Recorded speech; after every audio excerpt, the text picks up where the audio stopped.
All right, unsolicited advice, I guess. So we got the super chat here from Rizzo. He says, "I've always felt like a woman who has multiple dogs and no men have issues. Ran into a few of them."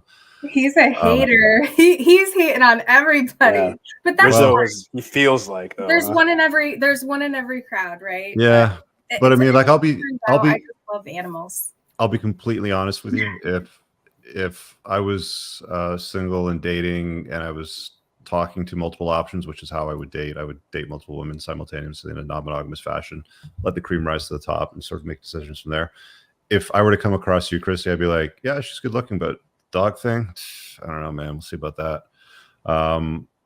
Three fluffy white yappy dogs, even if they're not yappy, fluffy white dogs got to be useful, in my book. They got to be able to rip off your arm and like throw it at you, right? Like I want a dog that like that in my face. Yappy baby dogs, not my thing. So and I know a lot of guys that feel the same way. Like we have this conversation a lot of the times, with my friends. So I think that you're limiting some of your options out there to some degree, and most of the time women will never change, like because a guy like me says something like that. They'll be like, well, I like my dog, so I don't care. I'll find the right guy. But I think you do limit yourself when you turn your house into a zoo. I'm not saying three's a zoo. It could turn into a zoo depending on the size of the house. I've been over to a gal's house where it smelled like a zoo. So it can be problematic. Well, But to be fair, one is black.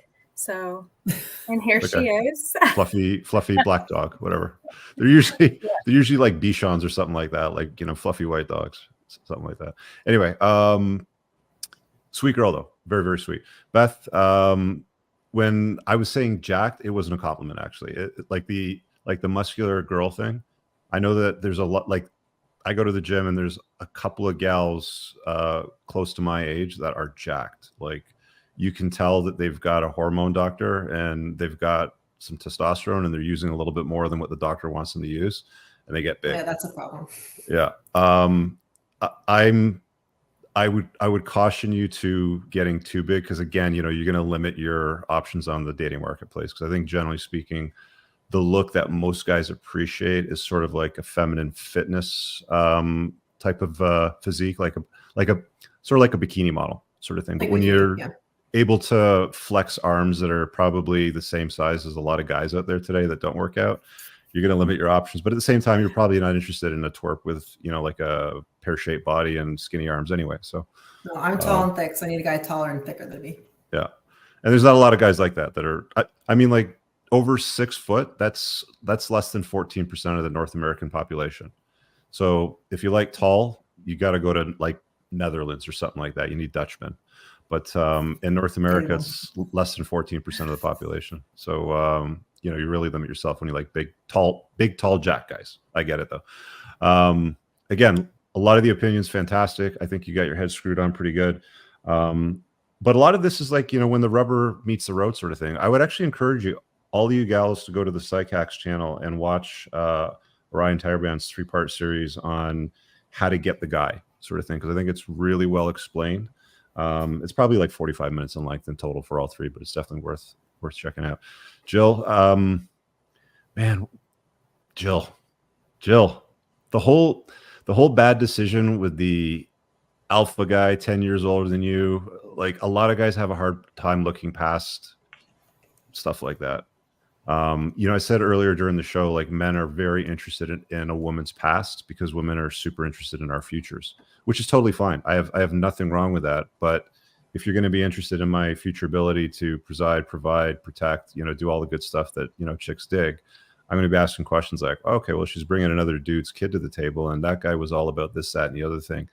Not that you can go in a time machine or change any of that, but that's going to be difficult to deal with. I don't have an answer to that other than try to put some lipstick and makeup on it and make it look better than probably what it is. Tiffany, you're how old again? 24? You got your whole life ahead of you. You're sitting on a panel talking to a bunch of guys and gals that are dispensing advice.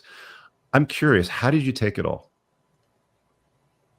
Well, I think I got some different point of views from a couple of the ladies and of you guys, of course. I mean, it's something to think about for my next relationships, I guess. But Yeah. It's been kind of nice hearing what everybody else has had to say on certain subjects as like the three main lists we went off of earlier.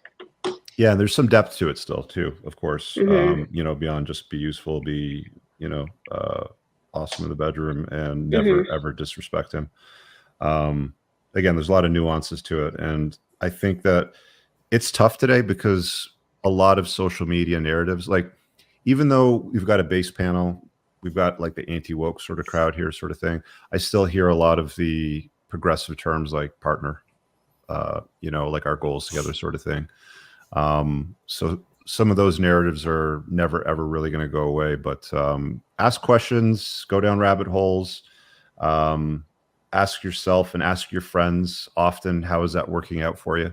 You know, like past decisions, things that they talk about, ideas that they toss around. Because, you know, I find it's always interesting, you know, if you're sitting at a table and a gal's going on and, you know, dispensing advice to another gal sort of thing.